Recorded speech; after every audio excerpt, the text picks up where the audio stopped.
So for many of you, we've already jumped ahead because we've had the opportunity to look at the plan. But let me just share a little bit also in terms of how we got there.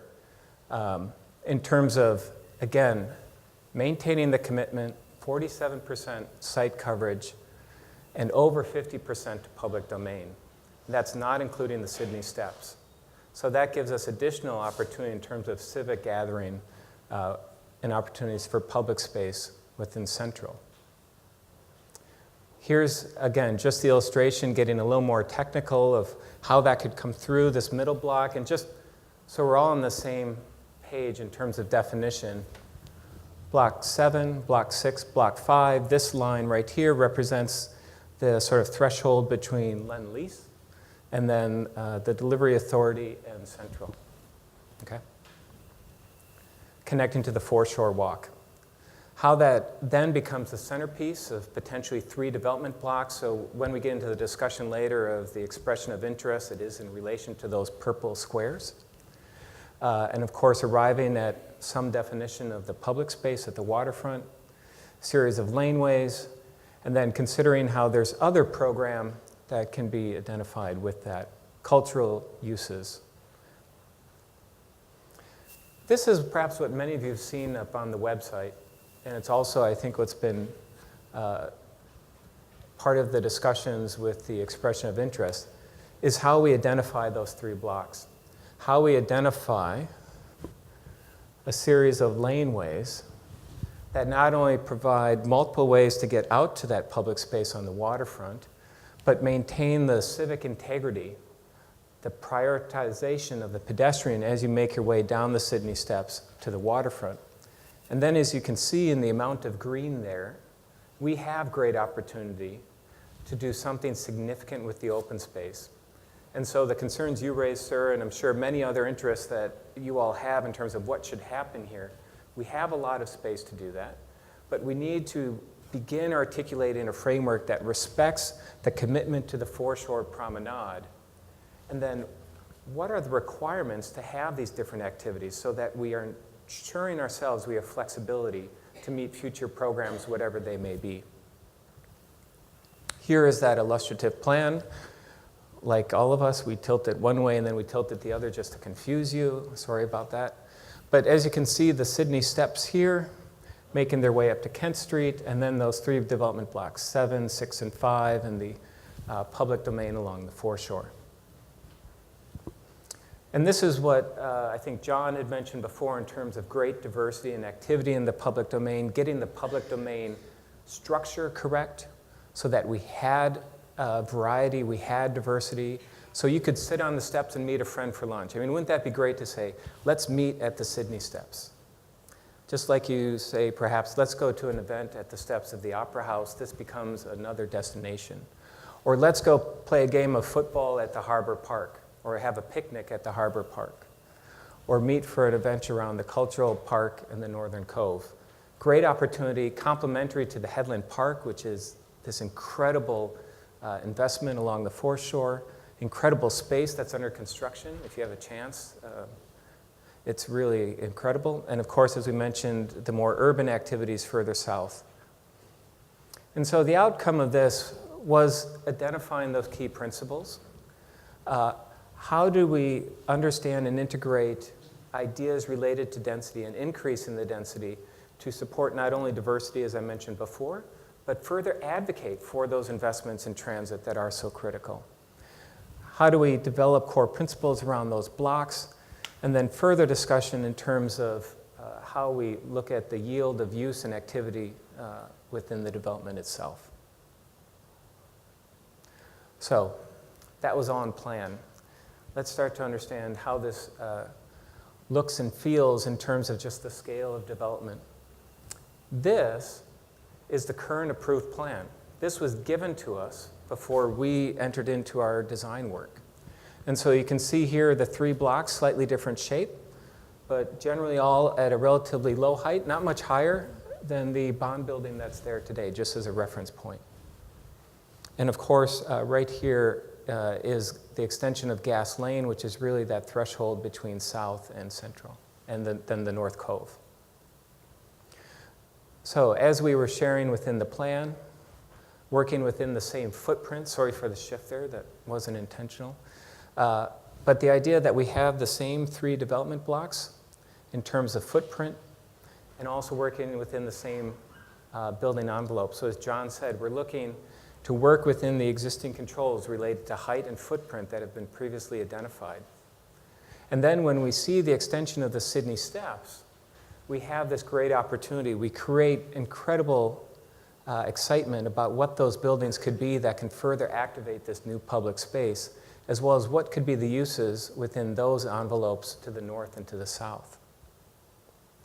So this is just sort of taking the rendering off and looking under the hood in terms of what we were talking about related to these building envelopes, and that the Sydney steps happen within the envelope of Block 6. But as opposed to development, they're as much about the continuity of visual and physical access to the waterfront. And that's really important because an understanding of views and relationship to surrounding assets is critically important. And the planning of Central has continued to adhere to those principles and approvals that have been put forward related to building height and the preservation of views, as you can see here. And I think one of the big breakthroughs, as you can see it being carved out today, is this idea of the North Cove, bringing the water very close to Hickson Road and having the opportunity to see it much sooner and experience it much more intimately. So that was some of our work related to how we arrived at building envelope and an articulation of an urban framework. With the authorities' approval, we started to explore that just for illustrative purposes. This isn't architecture, but just our attempt to understand what that then could provide. How we could, within those envelopes, define a series of development that are really green fingers, that have an environmental agenda in terms of natural ventilation and increased preservation of views and porosity down to the waterfront, but also create additional opportunities for open space through more intimate courtyards or green rooftops. So here's that sort of massing, again, working within the height envelopes that that have previously been established. The allotment of laneways that extend and provide multiple ways to get out to the waterfront. So we aren't talking about a super block, but we're actually talking about 3 individual blocks with public passage from Hickson Road to the waterfront. We started to identify what would the guidelines be that we'd hand to development teams to ensure this sort of scale and urban grain and character. So things in terms of where we see laneways, how do we look at projections and setbacks, knowing full well that along the laneways, it's a great environment to be in, but we also want to ensure that we allow natural light to make its way to the public realm, to the sidewalk and the footpath. And so we've done a number of studies to understand that on the secondary laneways, but also understand the opportunity on those laneways that are at the edges. We are very interested in making sure there's as much diversity, not just in terms of use, but in terms of development. And that within each of these blocks, you could see buildings by multiple architects or by one.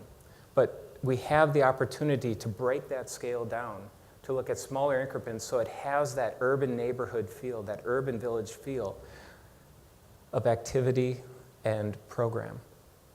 But it also allows us to respond to different changes in the market, so that we aren't just developing this for commercial, but we understand there's flexibility in what really might be desirable related to use and function, and the right mix and balance of those uses.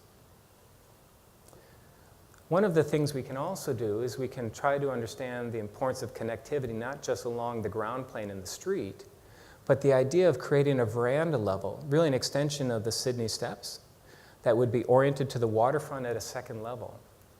And the great thing about this is it further expands that space that would be community, public, more civic, to a second floor.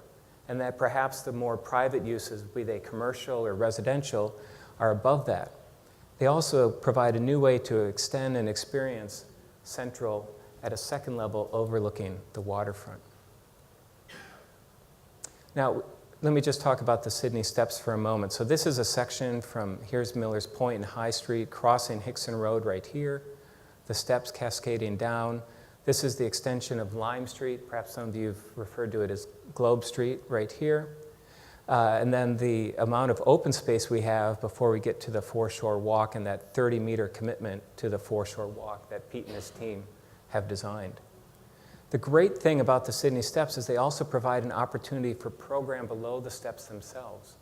So if we want to explore the idea of other larger cultural facilities, theaters, things like this, that are somewhat more internal, yet have address on Hickson Road, incredible opportunity to capture that space for additional opportunities.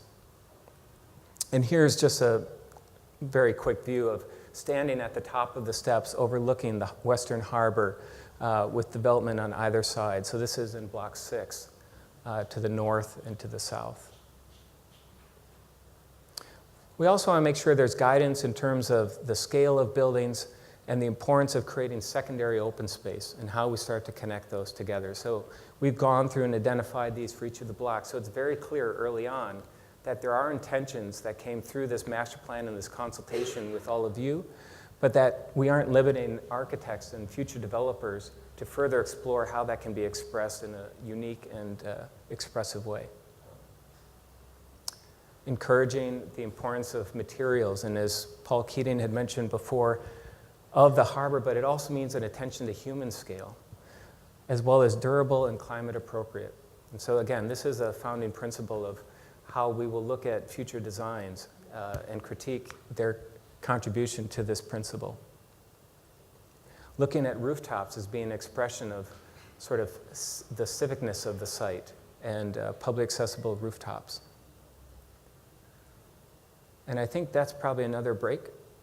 Oh no, there's more? Apologies. Yes. So if we took this massing and started to understand, well, what would that mean to the character of the public domain, given everything we've been talking about and exploring, how does that inform the articulation of the ground plane? What are the parameters and principles that we're most interested in critiquing future design proposals related to the ground plane, as well as its relationship to the veranda level above? As I mentioned before, the idea of the veranda level here also provides opportunity for expression of community and cultural functions at the second level, not constrained to only the first level alone. Oh, I guess that's if you take trees out. The idea of the Sydney Steps. This is looking back up to Miller's Point. If we take the trees off, you can see that it's a view right up to the Agar Steps. We've also been working with Jenny Turpin and Michaela Crawford, local artists, in understanding how the Sydney Steps could also have a role in culture and within art. And this is just their expression of continuing that idea of the balls that are on top of the observatory as a way to bring art down the Sydney Steps themselves, and the idea of sky to water. And then, of course, at the waterfront, the opportunity to have this up, but also to be able to take this down. And I think working very closely with Pete and future designers of the open space, the comment before was a critical one to recognize so that we ensure the flexibility along the waterfront. It's important to note that the work at SOM, it's in two stages there. Our modification, the concept plan, is about the envelopes, and it's about the ability to have some fixed elements. The Sydney Steps is a fix that the authority have embedded into it, and the footprints and the envelopes. The architectural solution you see here is not part of the application. This is just an interpretation of how it may manifest itself in architectural buildings. The question about the expressions of interest at the moment, we will seek expressions of interest down the track from developers to develop these blocks. We're looking to do them at a block-by-block basis. That's 3 separate blocks across the project to increase that opportunity for diversity. Developers have got the opportunity to be interested in one block. They can propose bids or expressions of interest over 2 blocks, but as our process at the moment on a block-by-block basis, which drives that diversity. So the architecture you see will be determining uses down the track. So the application at the moment that we're preparing for planning purposes is about the building envelopes, the principles of the master plan, the connections to the city. Thank you. I've always liked the idea of these coves in this new development, a place that makes it a bit more like parts of the harbour where you can paddle a kayak in or a small sailing boat, pull it up on a beach and soak up a bit of sun for a while. And it looks as though you can probably do that at both of those coves. One thing that worries me is that accessibility around the northern park looks good for the water, but the southern park seems to have a vertical 2 or 3 metre high seawall all the way along, similar to what's at Jackson's Landing at Piermont. And apart from being a horrible safety hazard, I don't know if there'd be a way of improving that so that you can, so that it's less dangerous. If somebody falls down 2 or 3 metres onto oyster-covered rocks or into a couple of feet of water, and there's nowhere for anybody to get in or out to rescue them, that's a bit of a problem. I like the sandstone area here where I think that's much more accessible and a much safer thing, even though it might tempt people to get down towards the water and they might become moss covered eventually, but it's, yeah, that vertical wall had me a bit worried. Good question, and thank you. I'm nervous answering this, Pete. I'll do it the best I can. Peter Walker, the designer of this, part of his intention here is to ensure that this is an interactive place with the water's edge. So you've got that perception exactly right, and the moss and the growing and the cockles in the cracks and the crevices is actually part of how he's thought about the edges of this Headland Park. This is a usable water body, so we would see small boating, kayaks coming into here and dismounting in this area. We have also got provision points here in a jetty point yet to be formalised as a design piece where smaller craft can moor. So you're going from smaller personal craft, even swimming in this potentially. This is up to 3 metres deep, I think, Brian, in this area. So this is 3 metres out to the line of the old seawall. This is a major piece of infrastructure. You might have seen part of it being demolished as this has been taken out here, and it's a very large piece of concrete infrastructure. So the removal of that is a major piece of work. But what we also wanted to do was to retain, for other reasons about use of this whole precinct, the urban waterfront, which ties into the rest of the city, this being a very urban part, and a place for berthing of naval ships. We had the fleet review. So the need to continue to have the facility for that at interim times, not as permanent. There are some points here where the berthing points, the medium-sized craft, smaller craft, and then the personal scale here. So there has been some thought about the diversity of uses here, tied together, most importantly, by Peter Walker's story of this continual waterfront, which ties and the formality of that promenade tying it all together. But there are diversity of uses, and the berthing demands and mooring demands of that wide range of craft is very broad. Questions? Yes, the lady in the front here. This poor lady's been sorry, asking. Mary, you're next. Thank you. I'm just wondering about if you could comment on the diversity or the ratio of population that you're anticipating would be in those 3 blocks with the laneways and vehicular access, because it's going to be quite a lot of congestion there, I can imagine, if there's a large function and people have to have vehicle access inside and outside, and for food trucks and services as well as residents. If I talk about the servicing first, Mexon Road is maintained as the primary artery, and that's the main connection point to the precinct. The east-west laneways, as they're called laneways, are actually trafficable, so there could be cars and service vehicles. Loading will be off both Hickson Road and potentially these 2 east-west roads. The front road is more of a pedestrian orientated. It's a shared space, and primarily for the comfort of the uses and as you saw in Doug's illustrations, at the base of these buildings and the public amenity in this area. The building you see here is a site for a potential future cultural building that we believe we should be planning as a legacy for this city. It's not on anyone's appetite or funding demand at the moment, but the provision in the master plan of this will also require, as you rightly point out, that servicing, which is why it's located on the Hickson Road and corner of this laneway for that servicing reason. I was very interested to see the concept of Bennelong to Barangaroo. I think that probably raises in my mind a couple of questions, and the first one is, what do you see as the access from Circular Quay up to Observatory Hill? And then secondly, I believe the access down was along Agar Steps, which is actually quite narrow and fairly constrained, so whether you see that remaining the only access point. So it's really how that connection might work. I'll take that. Okay. And then I'll put all the caveats on afterwards. Yeah.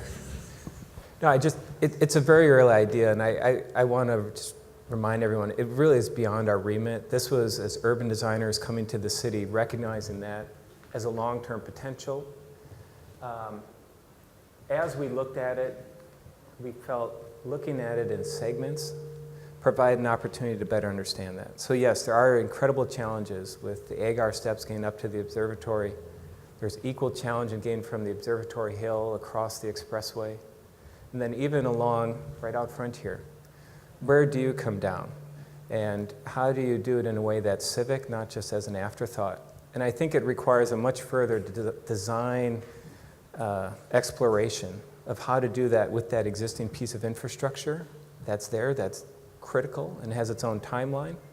But also understand that if in the long term, that's part of the thinking of the city, it's part of the agenda of the city to create alternate ways to get across and improve connectivity, then maybe that's just where we are at this point. Thanks, Doug. Are there some other questions? Yes, the gentleman furthest up the back, Nilla. Thanks. I understand the application is solely for Central Barangaroo that has gone in at this stage. Just perhaps you could elaborate on the process, because community groups clearly will need a lot more detail and time to respond, and the only way we can do that is with a formal application that's notified. Yep, sure. John David is going to elaborate on the details of the application shortly. Okay. Is there one more question? This lady here, and then we'll move on to the planning application because we are starting to run out of time. Sorry, just up there. Yep.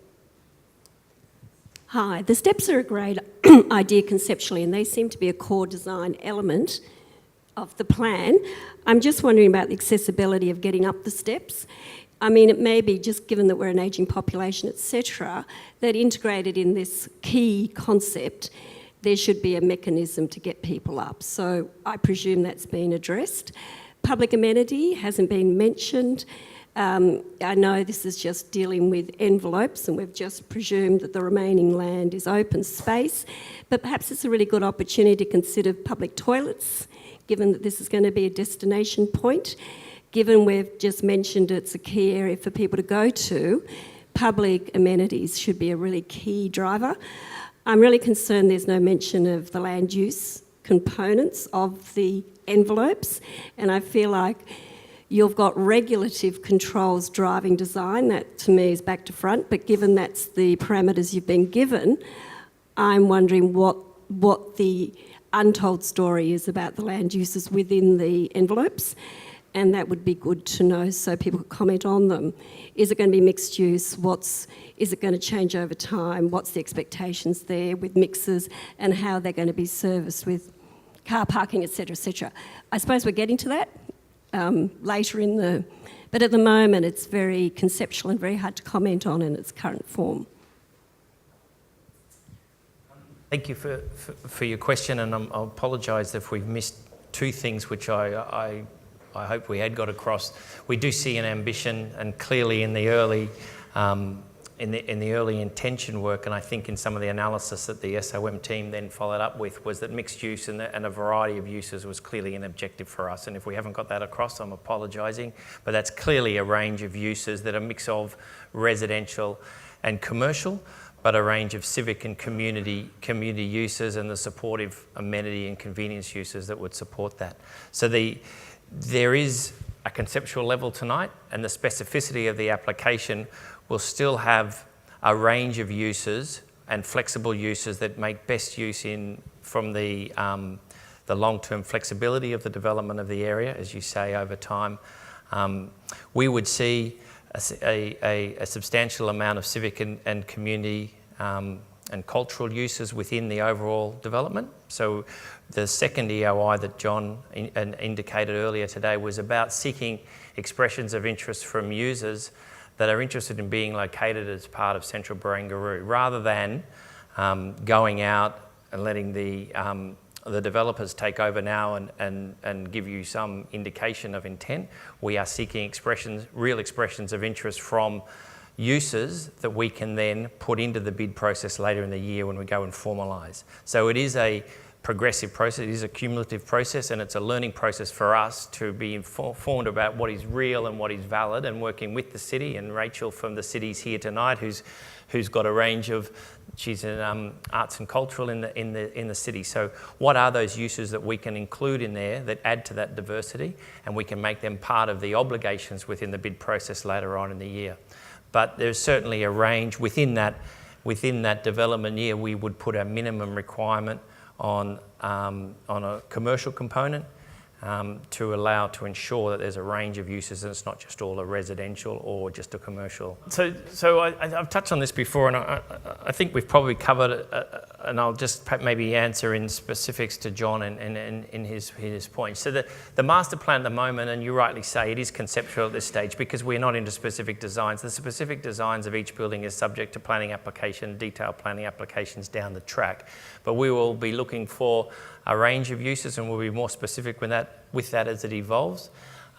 We are looking at some major infrastructure connections in the master plan. The thing that we haven't mentioned tonight, the concept plan amendment also includes the provision of space within the Headland Park. At the moment, we have approval for the construction of the void space within the Headland Park, but the modification will also include the provision of up to 18,000 square metres of space for a cultural use. So that's being built at the moment. We've got approval to build that space, but the actual occupation and definition of that use will be sought within this modification. The framework for the amendments in the concept plan it's within the same footprints, it's within the same building envelopes. And it's within the three different blocks. Where we're at in the process, we're probably 2 months away, 6 to 8 weeks away from a planning application, and we'll continue to evolve that with feedback. We are in the process of one initial EOI process to work on the uses. The second one will be the civic and cultural uses. Together, that mix will come together as part of a bid process to formulate the delivery process of the whole precinct in late 2014 as a bid process, with the first stage planned for delivery in 2019. If the application is made in, let's say, the end of May, or say mid-June, the planning department will take about 4 or 5 weeks to get that out to public display.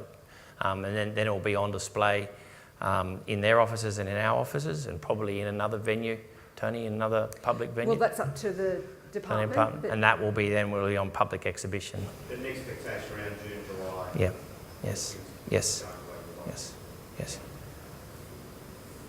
In terms of uses too, it's important to note that in the present planning approval, there are minimums and maximums. So whilst there is approval for 60,000 square metres, there is, I forget the exact numbers, but it's something like 40,000 of commercial and 35,000 of residential, but they don't add up to 60, so they're both minimums and maximums. So we'll have a similar range of parameters and flexibility for those uses in the application, but a cap across the whole precinct.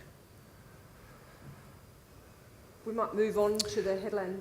Yeah, as an introduction, Brian, and just as a quick thing, just to give you an update, there is an area of work being done at the front end of the site at the moment as an extension to the north of the Headland Park. Just a quick update, this is under construction at the moment. The waterfront promenade, the 30 metres up to the edge of Barangaroo South. This is a commitment by the authority to get the public foreshore in place. That is well underway now, in line for opening in 2015 with the Headland Park, as well as an interim works package, which is a lawn all over this part of the site was essentially the Block 7 that you saw on the master plan. So this work has been committed, this green landscaped area and the foreshore walk as base works, and is under construction at the moment for delivery at the same time as the Headland Park, middle of next year.